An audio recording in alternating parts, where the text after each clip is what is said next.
Vamos para as informações? Eu vou começar falando sobre a dívida líquida do Flamengo, que aumentou de 395 milhões em 2024 e chega a 562 milhões de reais. Pois é, segundo a matéria do UOL, no fim de 2023 esse valor era de 167 milhões de reais, após o rubro-negro reduzir em quase 90% sua dívida histórica. O aumento se deu por conta de reforços, da compra do terreno para a construção do estádio e do baixo valor arrecadado com venda de atletas. Considerando as receitas do Fla, essa dívida líquida, total do passivo menos dinheiro a receber, não significa uma crise financeira, já que o valor representa 0,4% da arrecadação anual de 2023.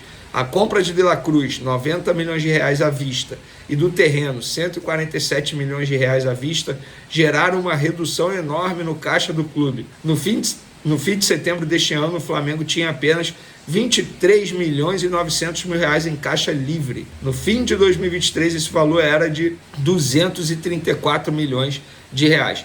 A maior parte da dívida é por compra de jogadores, 363 milhões de reais. Desse total, 207 milhões têm de ser pagos em até um ano.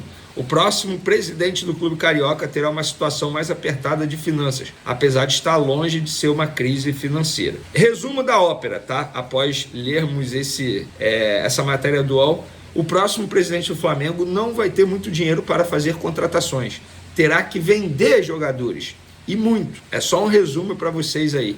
Então, pessoal, cuidado com essa campanha de que vamos construir o estádio a qualquer custo. Não é assim. Eu sou a favor do estádio próprio, desde que isso não ponha em risco a saúde financeira do Clube de Regatas do Flamengo. Dando continuidade, segundo o jornal o Globo, o Cruzeiro desponta como favorito para ter Gabigol em 2025. Com o afastamento do Palmeiras, a Raposa é a melhor opção financeira para o atacante, que em Belo Horizonte poderia ter o contrato longo que deseja. Pedro Lourenço, dono da SAF do Cruzeiro, não descarta uma investida por Gabigol.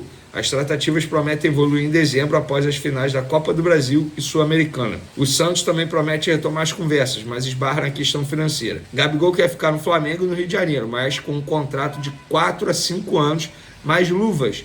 O Flamengo, por sua vez, oferece 1 ano, mais aumento salarial de 50%. Hoje, o desejo de Gabigol é seguir no Flamengo, mas com esse contrato longo aí de 4 a 5 anos. Lembrando que o Flamengo propôs uma renovação para ele, de 1 ano, 50% de aumento, e até o momento ele não disse nem que sim, nem que não. Mas quando ele não diz sim, ele está dizendo não, né? É só se ele mudar de opinião, aceitar essa renovação de contrato e ficar no Flamengo.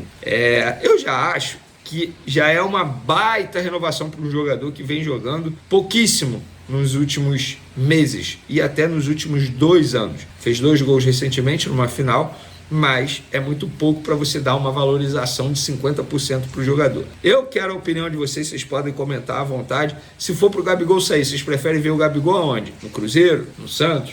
No Corinthians? Fora do Brasil? Pode comentar à vontade aí. Vamos lá, pessoal. A arbitragem para a final da Copa do Brasil no domingo, lá na Arena MRV, Atlético Mineiro e Flamengo, está definida. O dono do apito vai ser Rafael Claus. Ele será auxiliado por Neuza Inês Bach e Danilo Ricardo Simon. O VAR será Daiane Muniz. A curiosidade é que todos esses profissionais são de São Paulo, o que não agradou a diretoria do Flamengo. Isso é verdade. Não faz sentido você botar todo mundo de São Paulo assim, né, cara? Vai botar de onde? Do Rio? Não. Vai botar de Minas Gerais? Não. Mas acho que daria para mesclar, né? Não botar todo mundo de São Paulo. Pelo menos é a minha opinião. Eu acho que a CBF poderia evitar a fadiga. A gente sabe que recentemente o Flamengo reclamou de arbitragem, todos os clubes reclamam de arbitragem. Quem não chora não mama, né? É o que parece. Porque quem mais chora pode ser, entre aspas, beneficiado nesses erros de arbitragem que chamam a atenção nesse ano. A arbitragem brasileira sempre foi horrível, nunca teve critério. Mas em 2024, vou te falar, passaram de todos os limites. Falando de campo e bola agora, boas notícias, boa notícia para o técnico Felipe Luiz. São 2 notícias, uma boa e outra não é boa. Vamos lá, vou começar pela boa, eu gosto de começar sempre com a boa notícia. Luiz Araújo treinou novamente com os demais jogadores e será relacionado para pegar o Atlético Mineiro no domingo. Eu vou até ver aqui a última partida do Luiz Araújo com a camisa do Flamengo. Ele passou por um procedimento no joelho, ele teve um problema na cartilagem do joelho, ou seja, tá um longo período. A última partida dele foi no dia 15 de setembro, quase 2 meses, né? Fora aí. Boa notícia, eu acredito que fique como opção, até por conta desse longo período inativo sem entrar em campo, mas é uma baita opção no banco de reservas. O Gonzalo Plata, que foi titular no jogo de ida, seria, digamos, um reserva imediato do Gonzalo Plata. Na outra ponta, podemos dizer assim, tem Michael, tem Bruno Henrique. Agora, a outra notícia que não é boa para o técnico Felipe Luiz: De La Cruz ficou apenas na academia e não deve ser relacionado para pegar o Atlético Mineiro nesse domingo. De La Cruz se recupera de uma lesão muscular. No campo, Felipe Luiz não esboçou o provável time dele. Eu vou dizer como eu montaria, tá? Eu, Vene Casagrande, vamos lá. Rossi, Wesley, Fabrício Bruno, Léo Ortiz e Alexandro. Meu meio de campo seria Everton Araújo, Pulgar, Gerson, Arrascaeta. E minha dupla de ataque, Michael e Gabigol. Esse seria o meu time e eu vou justificar por quê. No jogo de ida, ele botou o Gerson jogando como segundo volante. Não que o Gerson tenha jogado mal, mas eu acho que o Gerson não rendeu tanto quanto ele rende quando ele atua como meia direita ali, aberto e flutuando pelo meio. Eu acho que assim ele pode render mais. E você tendo 2 volantes que estão vivendo uma boa fase, Everton Araújo e Pulgar, daria uma certa precaução no setor defensivo, uma certa defesa para poder você preencher o meio de campo e com isso ter mais a posse de bola. O Flamengo é só não levar gol. Se não levar gol, pronto, é campeão da Copa do Brasil. Eu faria desse jeito. E no ataque, embora o Bruno Henrique tenha feito uma boa partida contra o Cruzeiro no meio da semana, mas o Michael foi muito bem diante do Atlético Mineiro, eu manteria o Michael no time titular.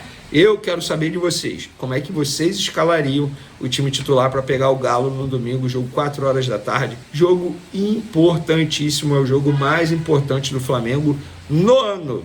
Quero a sua opinião. Também não deixe de se inscrever no canal, ativa a notificação, solta o dedo no like. Pois é. Vamos para as informações do Flamengo. Galera, é o seguinte, vou começar falando sobre essa nota oficial do Flamengo. É uma nota muito grande. Ontem a gente trouxe uma informação do site UOL dizendo que a dívida do Flamengo aumentou e o Flamengo hoje emitiu um comunicado enorme, repito, desmentindo as informações do UOL, dando uma amenizada, na verdade, dizendo que o problema não é tão sério assim.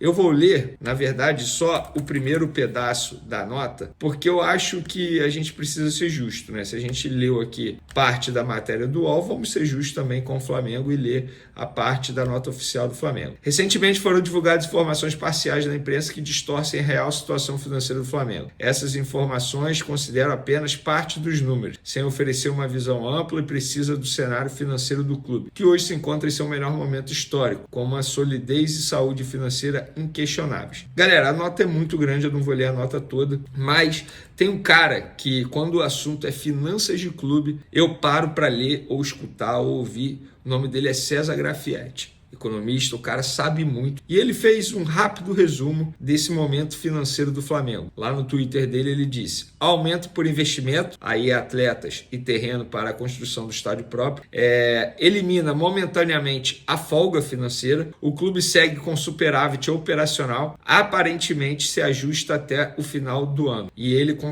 complementa ali, botando uma observaçãozinha, ele bota: não há motivo para pânico, só precisa saber se comunicar corretamente. Agora, que bom que alguém alerta sobre isso. Independentemente da gravidade hoje, os clubes se arrebentam aos poucos. O torcedor estar atento é fundamental para evitar risco. E eu concordo com ele. Eu acho que hoje, por exemplo, sempre que eu converso sobre Flamengo com alguém, eu sempre falo assim: o Flamengo não tem chances de voltar a um passado terrível, financeiramente falando, aquele passado que o presidente vem a público e diz: acabou o dinheiro. Isso não vai acontecer. Primeiro, a torcida não vai permitir isso. A torcida fica muito em cima. Segundo, os conselheiros não vão permitir isso, porque tudo tem que ser aprovado no conselho deliberativo. E independentemente de quem esteja mandando na gestão, quem seja o presidente, os conselheiros, eles são muito pró-Flamengo. Não tem isso, porque eu apoio tal presidente, então vou aprovar algo que tem um risco muito grande para a saúde financeira do Flamengo. Não, isso não vai acontecer. Então, acho que para esse passado horrível aí, o Flamengo não volta. Porém, tem que tomar cuidado e tem que ficar em cima, como disse o César Grafietti aqui. Mudando de assunto, vamos falar de futebol, porque o zagueiro Léo Ortiz do Flamengo foi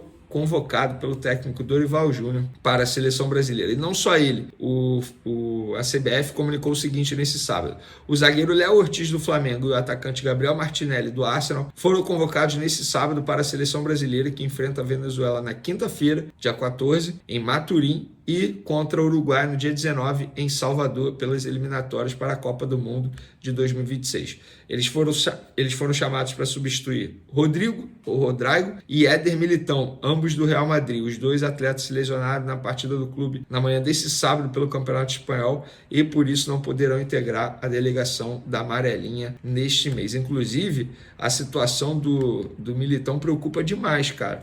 Ele vai ter que passar por cirurgia, não é algo simples, muito pelo contrário, melhoras para ele, e agora o Léo Ortiz entra na vaga dele. Então, ao que parece, Léo Ortiz pegou a vaga de titular do Fabrício Bruno no Flamengo e agora pega a vaga na seleção brasileira também do Fabrício Bruno, porque muita gente esperava que o Fabrício Bruno fosse ser chamado. E por falar em Léo Ortiz, Fabrício Bruno, vamos falar da preparação do Flamengo para pegar o Atlético Mineiro nesse domingo. Luiz Araújo, confirmado, relacionado, uma baita notícia para o técnico Felipe Luiz, vai ter uma boa opção no banco de reservas para o decorrer do jogo. Ele não vai ser titular, já adianto isso para vocês, ainda bem, né, porque está atuar desde setembro, são quase 2 meses aí sem jogar, e o Luiz Araújo pelo menos retorna antes do previsto até. Então, parabéns ao atleta pela recuperação rápida, parabéns ao departamento médico do Flamengo, aos atletas envolvidos, fisioterapeutas, enfim, todo mundo que esteve envolvido na recuperação desse jogador que estava jogando muita bola antes de se lesionar, era titular absoluto. O Felipe Luiz, ele só tem uma dúvida, e ele montou o meio-campo que eu montaria, tá? O que ele esboçou hoje, vamos lá: Rossi no gol, o Wesley, Léo Ortiz, Léo Pereira, Alexandre. E aí ele botou o meio-campo com Everton Araújo, Pulgar, Gerson e Arrascaeta. Era o meio-campo que eu escalaria, eu falei isso aqui para vocês no vídeo de ontem. Inclusive lá no SBT Sport Rio também disse isso. E no ataque ele tem uma dúvida: Bruno Henrique ou Michael ao lado do Gabigol. O Bruno Henrique sai na frente por conta da estatura dele, a bola aérea. Ele é muito bom na bola aérea. E o Felipe Luiz, ele tem esse receio da bola aérea do Atlético Mineiro. E o Bruno Henrique é bom, tanto defensivamente quanto ofensivamente. A gente sabe disso. Mas, independentemente da bola aérea, eu colocaria o Michael. Vou ser sincero, acho que o Michael deu muito certo no jogo contra o Atlético Mineiro, no jogo de ida da final da Copa do Brasil, domingo passado. Eu manteria o Michael, deixaria o Bruno Henrique para o segundo tempo. Mas não é nenhum absurdo, muito pelo contrário, se ele começar com o Bruno Henrique e deixar o Michael como opção. Independentemente da escolha dele, para mim será uma boa escolha. E eu acredito muito no título do Flamengo nesse domingo. Primeiro, o placar, 3-1. A gente não pode esquecer esse placar, deixar de lado. Segundo, não é só o placar, é a forma como o Flamengo vem atuando. Fazer 3 gols de diferença nesse Flamengo hoje é uma tarefa extremamente difícil. É impossível? Não, mas é muito difícil. Muito difícil mesmo. Por isso que eu falo, para mim o Flamengo é o grande favorito para ser o campeão da Copa do Brasil, mesmo jogando fora de casa. Inclusive já fiz a minha fezinha, a minha bet lá na KTO, que eu dei a indicação para vocês. Resta saber qual será o placar. Eu acho até que o Flamengo nem deve tomar gol nesse jogo. Pelo menos é a minha opinião, tá? Eu quero saber a opinião de vocês. O que vocês fariam? Bruno Henrique ou Michael no ataque? Gostaram desse provável time do Flamengo? Quero a opinião de vocês. Mas também quero que todos vocês aí se inscrevam no canal, solte o dedo no like, ative a notificação, compartilhe o vídeo com os amigos, com as amigas, porque assim o canal Vini Casagrande vai crescer cada vez mais. Eu conto com a colaboração de vocês. Qualquer ajuda será super bem-vindo. Nesse momento o Botafogo está jogando contra o Cuiabá, 46 do segundo tempo, 0-0, e ontem o Palmeiras venceu o Grêmio, ou seja, o Palmeiras vai se aproximando do Botafogo novamente, e foi um massacre do Palmeiras em cima do Grêmio. Que partida vergonhosa do técnico Renato Gaúcho comandando o Grêmio. Felipe, boa noite. Boa noite, Raíza Simplício da Gol Brasil. Queria que você falasse, né, a tua sensação, sendo campeão, agora confirmando o título da Copa do Brasil. teu primeiro título como treinador profissional, junto com... A gente estava conversando com os jogadores e todos eles falavam 8 meses, 9 meses atrás o Felipe era nosso companheiro e hoje nosso treinador, nosso comandante. E você já começou essa tua trajetória ganhando títulos, ganhou o Mundial Sub-20, ganhou no Sub-17 e agora confirmando esse título como profissional. Queria que você falasse um pouco sobre a sensação, o que está passando na cabeça do Felipe Luiz nesse momento. Vou só trocar a cadeira aqui, tá? Que isso aqui tá me balançando. Tá bem balançado. Deixa.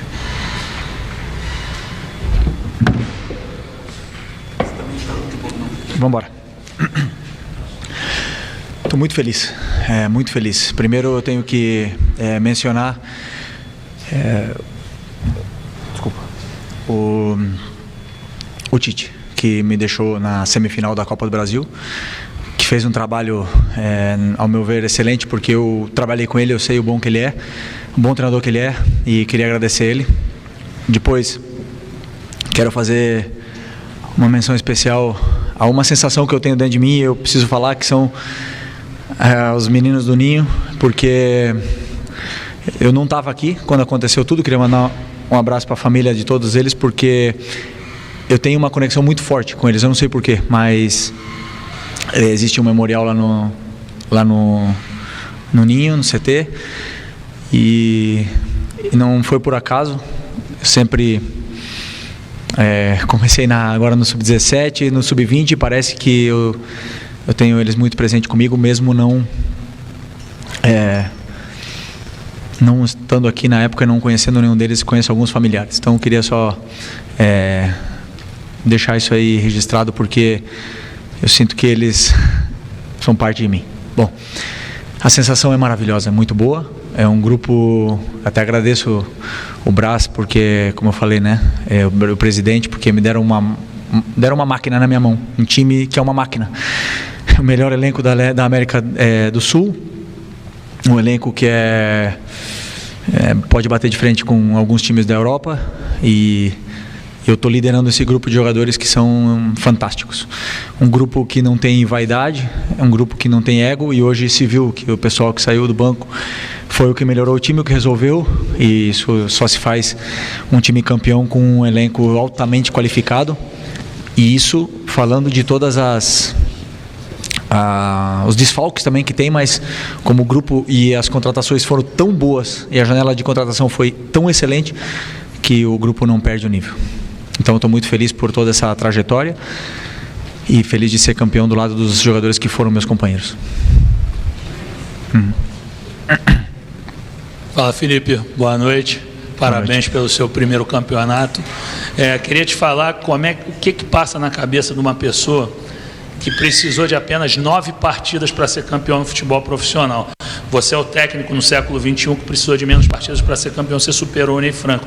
Isso eu queria que você pudesse fazer um pouquinho de análise também das tuas opções táticas e técnicas antes e durante da partida. Parabéns e um abraço. Obrigado.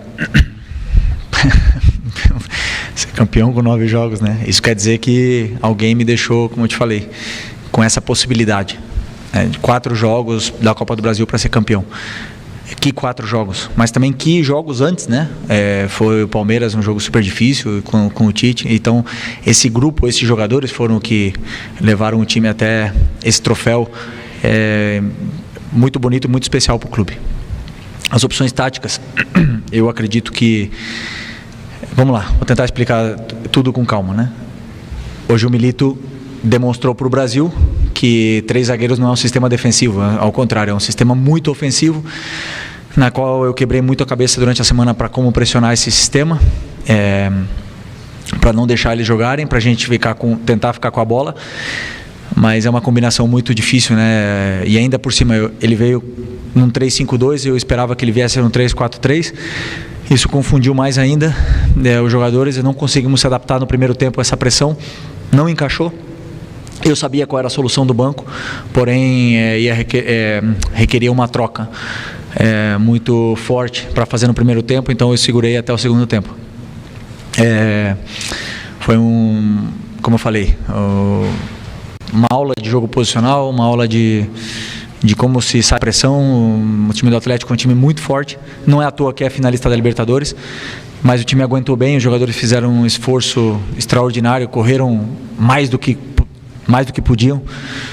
Estavam do meu lado, eu vi a exaustão do Gerson, do Arrasca, do Michael, dos volantes, todos eles correram muito e conseguimos aguentar bem o primeiro tempo, e depois com a entrada do Bruno e principalmente do Fabrício, o time já teve estabilidade e já conseguiu se manter firme, né? Não conseguimos tirar a bola do Atlético, até mesmo porque é uma questão de jogar fora de casa, pelo resultado a favor, acabamos não tirando a bola deles, mas sim sendo muito mais letais e muito mais seguros defensivamente. Então, essa foi a estratégia pré e pós-partida, né? Mas, obviamente, que enfrentei um treinador que me deu muita dor de cabeça. Oi, Felipe, boa noite. Boa noite. Guilherme Xavier, da Trivela. Queria falar um pouco sobre a sua relação com o Gabigol, né? Depois do apito final, ele comentou que está de saída do Flamengo, existem notícias de que ele está a caminho do Cruzeiro, e é um cara que desde o primeiro momento que você chegou ao Flamengo, que você falou que ia abraçar, que ia tentar recuperar o futebol dele, hoje premiado aí, não só com o título da Copa do Brasil, mas com 2 gols. Você acha que fica um gosto agridoce pela saída dele, ou a relação é maior que isso? Obrigado. Sinceramente, não sei se o Gabigol vai sair, como ele falou, né? Ele afirmou que ele vai sair, que merece sair por cima, sendo o verdadeiro protagonista dessa grande decisão. Fez 2 gols e participou do do primeiro, né? E depois fez outros 2 gols e nos deu a vantagem de chegar aqui nesse estádio tão difícil com um resultado confortável, digamos, nas mãos. Como eu falei, é um jogador grande, é um jogador histórico, uma lenda do clube, é um ídolo eterno do clube, e por mais que aconteceram algumas coisas durante essa trajetória, não vão apagar a história, tudo que ele fez pelo clube. É um cara decisivo, um cara que foi muito importante pra gente, primeiro como companheiro, agora como jogador, e que ele possa sair por cima e com uma despedida fabulosa, porque ele mereceu, ele merece. É um menino que cresceu, evoluiu como jogador, evoluiu como pessoa, e sai daqui um homem, um ídolo, e está eternizado no Museu do Flamengo para, como eu falei, para a eternidade, né? Então é um privilégio ele estar aí. Vocês estão não.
A gente vendo aí a festa, o Felipe tentou escapar, mas é lei, não tem jeito. Vai se acostumando. Essa aí, amigo. Terceiro banho dele, no ano, hein? O técnico sempre tenta, mas nunca consegue escapar, né? Não tem jeito. Tem que aceitar. Vai ter em algum momento, vai ter. Agora ele tá ali, né, se recuperando. Aqui tá frio. Vamos ver.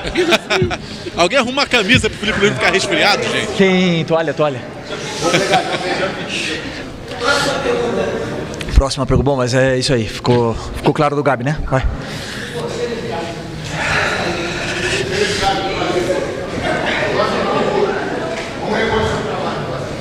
Bora. Felipe, boa noite. Parabéns pelo título. Bruno Castanha, parabéns também por essa mudança que você fez nesse time do Flamengo, né, com o futebol, né, que apresenta hoje. Então, parabéns por mais esse banho que você levou também em tão pouco tempo. Lá no Maracanã estava mais frio. né? A gente lembra. Mas falando do jogo, né, em si, o Atlético com muito volume, mas as melhores chances, as claras, foram do Flamengo. Mas você falou 3 zagueiros, não quer dizer que seja defensivo. E é bom que você possa falar nesse momento, porque a partir do momento que você faz a substituição colocando, né, o Fabrício e o Bruno, você tira esse volume, porque tinha muito jogo pelas laterais, muitos cruzamentos, e a gente tinha colocado o Allan Kardec também, e liberando o Wesley, o Alexandre, o Flamengo criou inúmeras oportunidades. Então é bom para você, né, explicar também essa parte tática do jogo para a gente. Obrigado. Como eu falei, eu esperava que ele viesse um 3-4-3, até mesmo pela escalação e pelo primeiro jogo, como ele jogou, foi no 3-4-3, mas ele veio com um 3-5-2. Ficou mais difícil de pressionar. Numa teoria, para mim é mais difícil pressionar o 3-4-3. Quando ele veio com 3-5-2, na teoria eu achei que fosse ser melhor para a gente, mas resultou que a saída de bola que ele teve e as soluções táticas que o Milito colocou dentro do Atlético causaram muitas dificuldades para a gente. Confundiu muito tanto o Gerson e o Wesley, esse lado, o Arana descia muito, ficava longe para o Wesley saltar, porque ele estava com um jogador nas costas e 2 atacantes com os 2 zagueiros, então foi muito complicado para a gente balançar e o campo ficou muito grande para os laterais e a amplitude, porque o Milito dá muita amplitude no time dele, então realmente não conseguimos tirar a bola e eles tiveram volume e confesso que eu gostaria de ter o volume que eles tiveram. Eu preparei tudo para ter o volume e a controle com a bola da mesma forma que o Atlético teve. Porém, o Atlético correu riscos enormes, né, na fase defensiva, porque eles pressionaram mano a mano. Esse risco eu não quis correr, foi uma escolha minha, primeiro pelo resultado, sabendo da velocidade do Paulinho, da qualidade do Hulk e do Zarate, e principalmente do Scarpa e do Arana. Então eu preferi não pressionar também mano a mano, para poder ter uma sobra mais atrás. Isso dificultou mais a pressão nossa e acabou que nos empurraram, mas ainda assim os jogadores, como são fisicamente tão fortes, conseguiram solucionar muitas vezes os problemas que tivemos no primeiro tempo.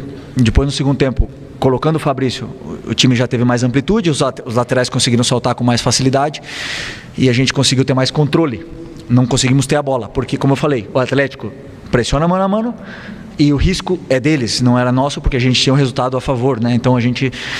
É uma escolha também dentro do campo, ela acaba acontecendo. O jogador sente que não compensa o risco, acaba fazendo um jogo mais direto e aproveitando os contra-ataques. E foi assim, tivemos muita chance para fazer gol, perdemos muitos gols, mas conseguimos vencer o jogo e principalmente ser campeão, que é o que realmente importa. Tanto ele como eu, tanto o Milito como eu, nós queríamos o troféu e não queríamos ser o campeão da posse de bola, né? A gente queria ganhar o título, acabou vindo pra gente e eu fico muito feliz.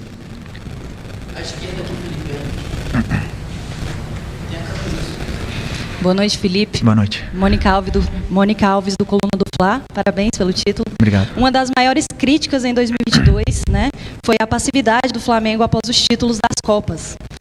Qual vai ser a postura do Flamengo nessas rodadas finais do Brasileirão? Podemos esperar um Flamengo competitivo, mesmo com a vaga na Libertadores garantida? Eu posso me denominar um treinador sem memória. Não tenho museu em casa, não tenho lugar para as medalhas. Eu gosto de apagar e ir para o próximo. Eu sou assim. E os jogadores que quiserem vir comigo vão entender que gratidão pelo que aconteceu até agora, mas fico para trás. E eu sou um treinador de momento. E eu vejo o que está acontecendo no momento. E as minhas escolhas são tudo pelo que eu estou vendo no momento. E repito, não importa se tem 16 anos ou se tem 42. É o que vão jogar os que estão melhores. Então isso cria uma concorrência interna muito grande e eleva o nível deles, dos jogadores e consequentemente da equipe. Eu não negocio o esforço, não negocio a competitividade e vai depender dos jogadores que queiram continuar competindo e continuar crescendo e continuar com ambição, ou os que vão perder a ambição. Esse grupo de jogadores que eu conheço, eu tenho certeza que não vão perder a ambição e vão jogar da mesma forma competitiva que vieram fazendo até agora. Felipe, boa noite, parabéns pelo título. Obrigado. Bruno Vilafranca, da Rede Multiflá.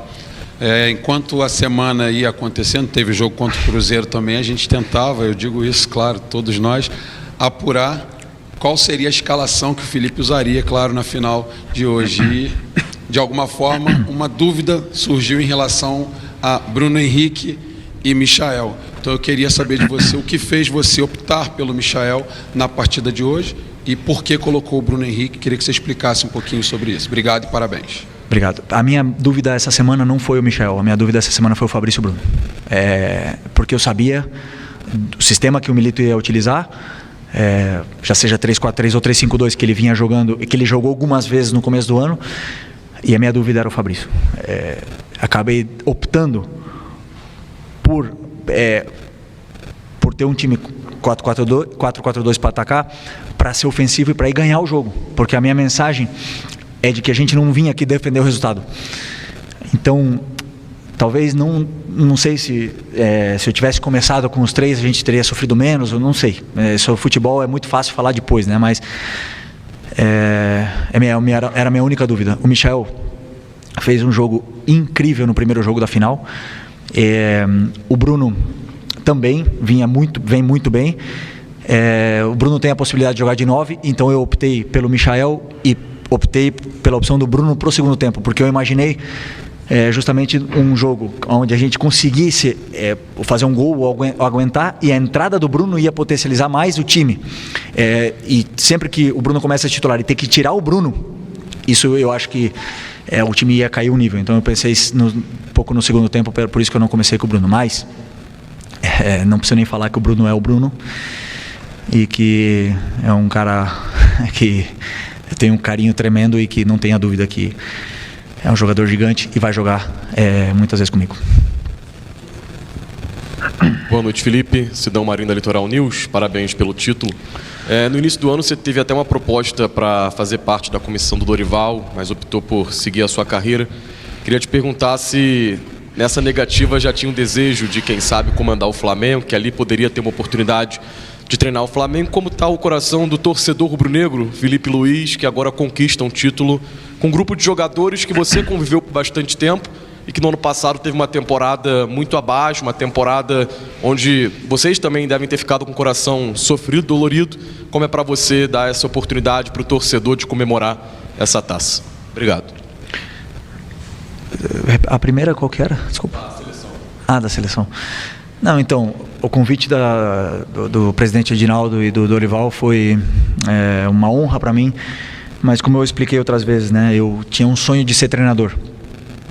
E o problema de ser auxiliar é que eu tenho uma ideia de jogo muito clara na minha cabeça. Então, assim, eu não ia comprar a ideia do treinador que eu trabalhasse, porque eu tenho a minha ideia.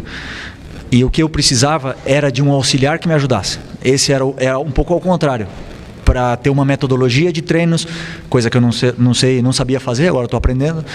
Para ter uma forma de fazer os treinos e a forma de preparar o time para que o time jogue da maneira que eu quero. Então esse era o meu objetivo. E aonde foi que eu contratei o auxiliar? Ano passado.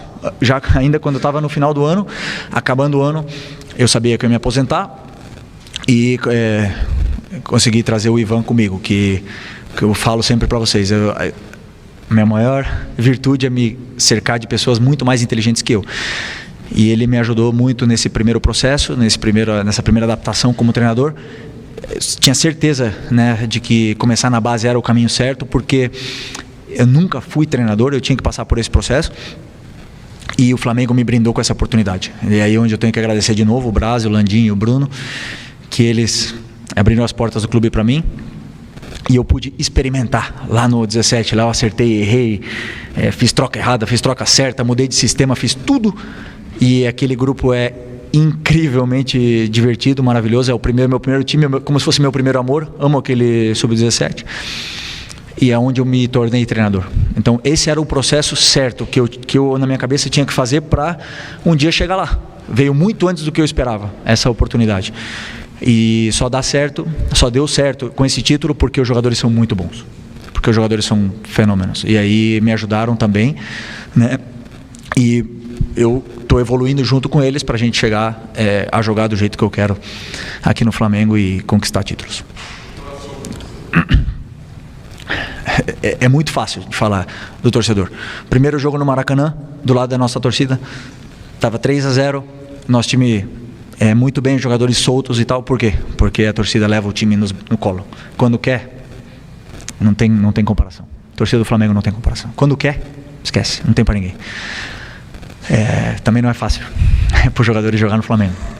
Essa torcida é a mais exigente também. Mas quando está do nosso lado, quando a gente consegue trazer eles para a gente, esquece. Então estou muito feliz porque consegui recuperar essa comunhão com o torcedor.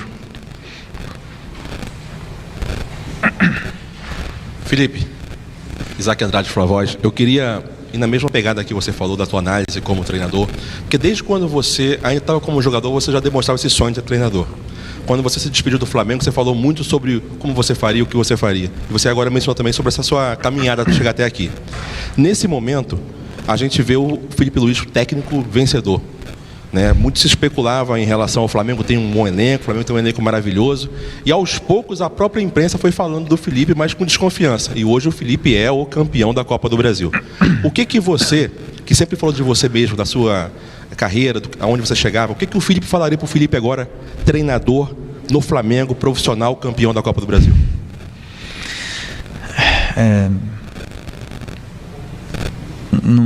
Não sei, eu só penso em quarta-feira agora, no próximo jogo.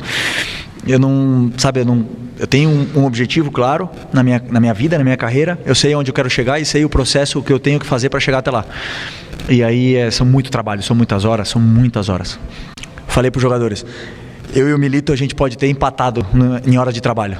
Mais não, com certeza não, porque esse lado aqui é um sacrifício muito grande. O treinador, todos os treinadores que estão me ouvindo vão saber o que eu estou falando. Eu não sabia que eram tantas horas, mas é o caminho que eu escolhi, é a paixão que eu tenho. Eu sou apaixonado pelo futebol. Hoje vocês falam de Felipe campeão, mas na verdade eu vou crescer e vou evoluir muito ainda, porque eu tenho muito a aprender. E essa semana de preparo para esse jogo tão complexo, que é o jogo mais complexo com certeza, me fez evoluir, me fez crescer, me fez aprender. E eu vou cada vez me tornar um treinador melhor. Então esse é o meu objetivo. Felipe, boa noite. Jonas Stelman, da Gol TV. Parabéns pela vitória. Dá para ver o quanto que você está feliz, né? O Flamengo é feito de peças, e peças importantes. E dentro desse contexto tem um jogador que eu considero muito importante, tanto dentro quanto fora de campo, que é o Davi Luiz. Eu quero ouvir de você a importância desse atleta, que está findando agora o contrato dele em dezembro, a importância desse atleta nesse momento de transição seu de treinador, aliás, de jogador para treinador, a importância do Davi Luiz para esse elenco do Flamengo. Todo mundo sabe a grandeza que ele tem. Falei na outra entrevista dele, né, um jogador que faz com que o treinador seja melhor. Porque às vezes você prepara 5 soluções para a saída de bola. E o Davi acha a que nenhum treinador tem, que é a solução individual dele. É um jogador super talentoso e que está no mesmo processo que eu estava ano passado. Não dizendo que ele vai parar, né? Não, muito menos. Mas estou dizendo que ele está no final de carreira. Não sei se são 1, 2, 3, 5 anos. Mas você tem que se reinventar. E o Davi, para mim, o principal dele é que ele quer ajudar. Ele quer ajudar o treinador, ele quer ajudar os jogadores jovens, ele quer ajudar de alguma forma, ele quer fazer parte, já seja dentro do campo, já sendo fora. Hoje, por exemplo, no banco, ele me deu alguns toques que foram importantes para saber o sentimento, e aí ele me ajudou a tomar algumas decisões. Então, assim, o Davi é um cara também outro ídolo histórico desse clube aqui, campeão de tudo, e que tem todo o carinho nosso, e eu vou fazer de tudo para ele, como com todos os jogadores, para que até o momento que ele ficar, não sei se vai ser final do ano que vem, daqui a 2 anos, se ele ficar aqui, eu vou dar a minha vida por ele do mesmo jeito que ele faz pelo Flamengo. Felipe, boa noite, Caio Mota, Globo Esporte, parabéns pelo título, um título que você bate muito na tecla de que você herdou a oportunidade do Tite, mas eu queria que você falasse um pouco sobre a parte que lhe cabe, e muito nessa história, né? São 4 jogos com você, com um trabalho muito autoral e com repertório, né? Falar um pouco dessa parte que lhe cabe, sim, que você bate muito na tecla de valorizar, claro, o que o Tite fez, mas a parte que lhe cabe também nessa história. Não tiro o meu mérito também, porque a eliminatória contra o Corinthians foi muito dura, foi muito difícil. E quando eu parei para analisar o Corinthians, eu achei que a gente fosse sofrer muito, porque tem grandes jogadores, é um time que está com muita fome de vitórias. Você vê que o grupo está muito fechado, muito qualificado, chegaram jogadores novos, sangue novo, e é muito difícil, e foi. Todos vocês viram o quanto foi difícil eliminar o Corinthians nessa eliminatória. E o Atlético, quando você pega a análise do Atlético e você para analisar esse time e as variações táticas que tem, as soluções que tem, esses jogadores, você entende o difícil que foi essa final. Essa final foi super complicada, muito difícil. Isso valoriza ainda mais a nossa vitória, a vitória dos jogadores, o esforço que eles fizeram. Eles tiveram que correr muito para conseguir esse troféu tão importante para a gente. E então, assim, eu tô feliz porque aconteceu exatamente quase tudo o que a gente tinha planejado, né? E esse é o trabalho do treinador, mas no final das contas, dentro do campo, os protagonistas são os jogadores, que são os que realmente fizeram a diferença hoje. Felipe, tudo bom? Boa noite. Pedro Candavável Brasil. Eu queria voltar lá atrás, em 2019, quando você foi anunciado como jogador do Flamengo. O vídeo do teu anúncio mostra uma foto de você criança com uma camisa do clube, dizendo que era um sonho virando realidade. Queria te perguntar se lá atrás, em 2019, quando as conversas com o Flamengo começaram, você imaginava que esse sonho ia ser tão perfeito? Títulos como jogador, eternizado na história do clube, e agora começando essa trajetória linda como técnico? Para ser sincero, sim, porque quando eu aceitei vir para o Flamengo foi porque me ofereceram a oportunidade, por mais que eu seja flamenguista, me ofereceram a oportunidade de ganhar títulos.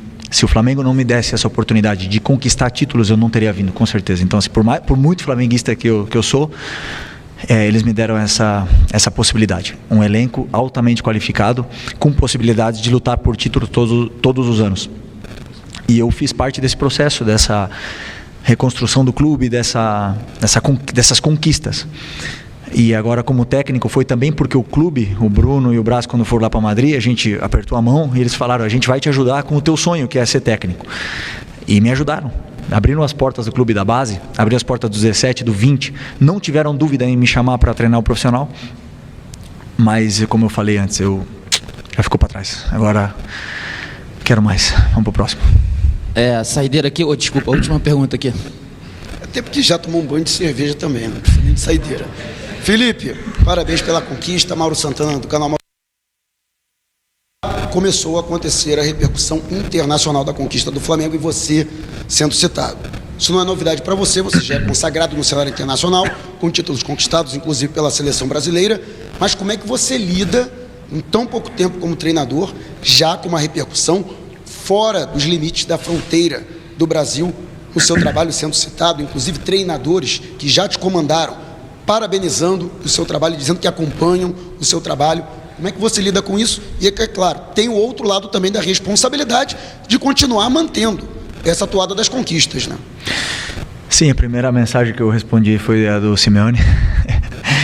Foi muito especial para mim porque ele foi o cara que me fez ter esse sonho, me despertou esse interesse em ser treinador, porque ele, como eu já falei em muitas outras entrevistas, mudou minha vida, né? Mas sobre a repercussão internacional e nacional, assim, eu repito o que eu falei na outra coletiva: eu amo a pressão, eu me sinto bem sob pressão.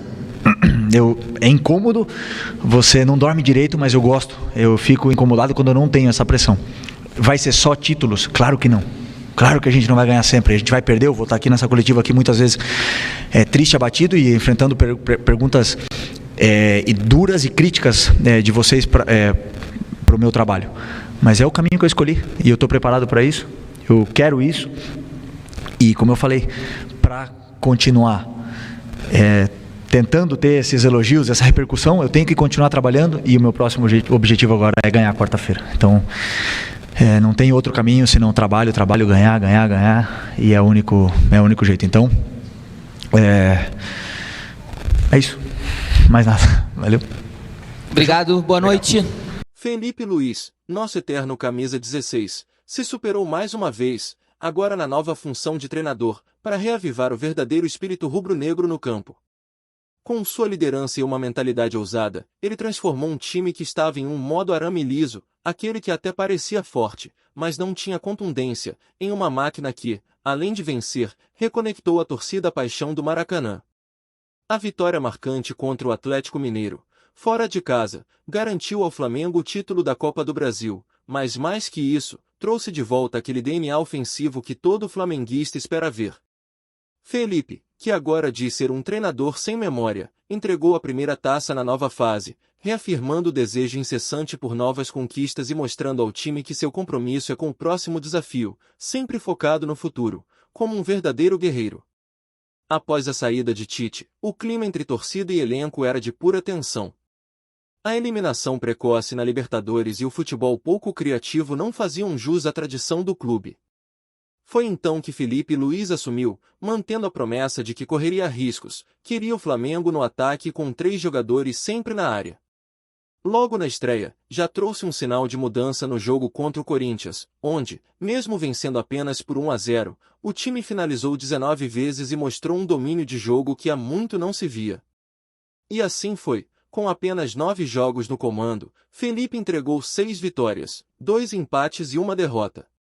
Sob sua batuta, o Flamengo deixou de lado o futebol morno e, mesmo na única derrota, para o Fluminense, deu mostras de intensidade ao dominar a primeira etapa. A final da Copa do Brasil foi uma aula de estratégia. Com um time focado em manter o domínio do jogo, Felipe leu muito bem o que o confronto exigia e fez ajustes certeiros.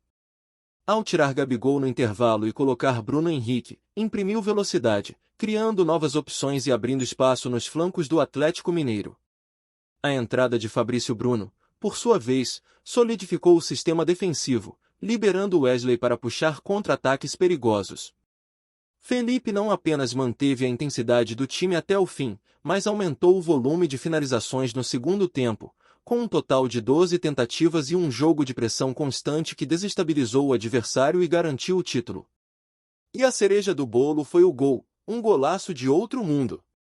Bruno Henrique, que voltou a ser fundamental com Felipe, fez uma assistência de trivela para Plata, que, com maestria, driblou e finalizou de pé trocado para garantir o troféu. Foi o toque de classe final em uma conquista que já nasce histórica. E o que dizer da reação da torcida? Foi um espetáculo à parte. A nação rubro-negra comemorou como nunca, relembrando as grandes glórias e voltando a ter esperança de uma sequência próspera com Felipe à frente. Mas as comemorações não pararam por aí. Nesta quinta, o Flamengo lança a campanha Mais que Cultura, Identidade, no Novembro Negro, celebrando a cultura antirracista com uma camisa especial desenhada em parceria com o icônico sambista rubro-negro Jorge Aragão. A peça traz listras formadas pela letra da música Identidade, uma ode à luta contra o racismo e uma verdadeira homenagem à negritude. Além da camisa, o clube lançou uma linha completa de produtos alusivos ao tema, bonés, sandálias, ecobags e muito mais, que estarão disponíveis nas lojas oficiais, incluindo a do Mercado Livre, a partir desta sexta-feira, dia 8. É o Flamengo mostrando que a vitória vai além das 4 linhas. Felipe Luiz, sem memória ou não, jamais esquecerá o que representou essa vitória. E o Flamengo, impulsionado pelo seu DNA de raça e paixão, seguirá escrevendo sua história. Agora, é focar nos próximos desafios e continuar conquistando.